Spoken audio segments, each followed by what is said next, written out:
নবী সাল্লাল্লাহু আলাইহি ওয়াসাল্লাম কি হুজুরদের নবী না আপনার নবী? কথা বলেন, উত্তর দেন।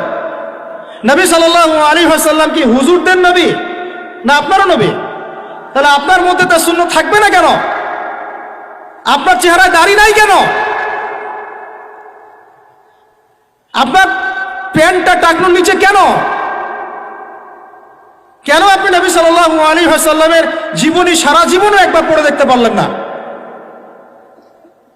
নবী সাল্লাল্লাহু আলাইহি ওয়াসাল্লাম 23 বছর আপনার আমার জন্য কষ্ট করেছেন, মানুষের মার খেয়েছেন, গাল খেয়েছেন, তাকে 15 বার হত্যা করার চেষ্টা করা হয়েছে, তাকে দেশ থেকে বের করে দেওয়া হয়েছে, গলায় দড়ি পেঁচিয়ে টান দেওয়া হয়েছে, পিঠের মধ্যে উঠে নাড়ি ভুড়ি চাপানো হয়েছে, দাঁত ঘুষি মেরে দাঁত ফেলে দেওয়া হয়েছে, মাথা ফাটিয়ে দেওয়া হয়েছে, পা ভেঙে দেওয়া হয়েছে। কাদের জন্য? তার জন্যে।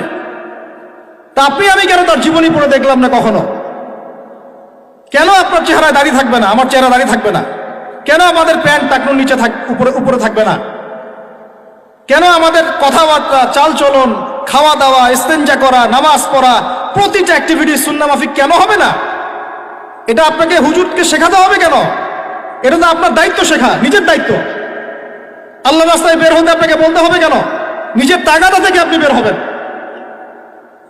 হুজুররা কবরে যাবে, আপনি যাবেন না? উত্তর দেন।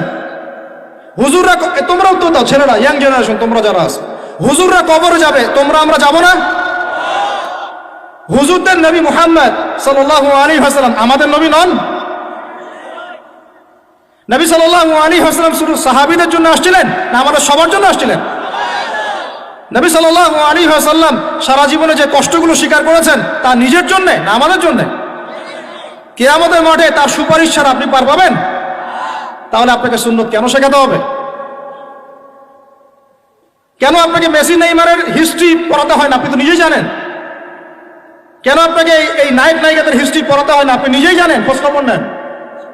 কিন্তু মুহাম্মদ সাল্লাল্লাহু আলাইহি ওয়াসাল্লাম সম্পর্কে এত গাফেল কেন? সুন্নত না জানলে বেদাত চিনবেন কিভাবে?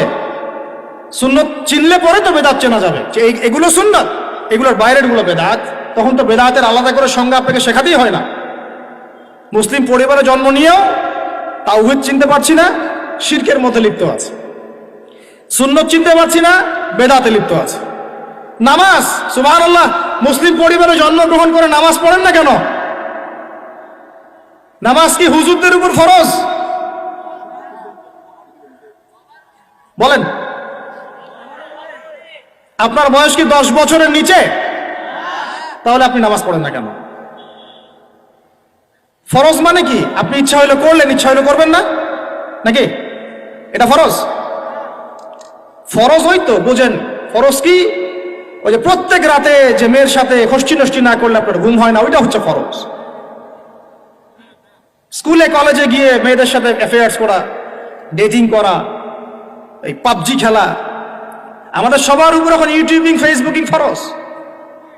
ফরজ বোঝেন, এইভাবে বোঝেন, এগুলো হচ্ছে ফরজ আপনার উপরে। তো সালাত, হাইয়া আলাস সালাত প্রত্যেক দিন আপনার কানে যায়, কেন সালাতে আসেন না? হাইয়া আলাল ফালাহ আপনার আমার কানে যায়, কেন সালাতে আসেন না? কখন সালাতে আসবেন? ছোট ভাইরা কখন সালাতে আসবেন? যখন আপনার বয়স হবে 50, ওই সময় এসে প্রথম কাতারের চেয়ার নিয়ে দৌড়াদৌড়ি করবেন। আমরা যখন মসজিদে যাই, প্রথম কাতারগুলোতে প্রথম 2টা কাতার থাকে বয়স্করা, বৃদ্ধরা, যুবকরা নাই। আর ওই সময় চেয়ার নিয়ে মারামারি, কারণ এখন তো সেজদা দেওয়ার মতো শরীরে ক্ষমতা নাই। আর কে আগে চেয়ার দখল করতে পারে, ওই হচ্ছে প্রতিযোগিতা তখন।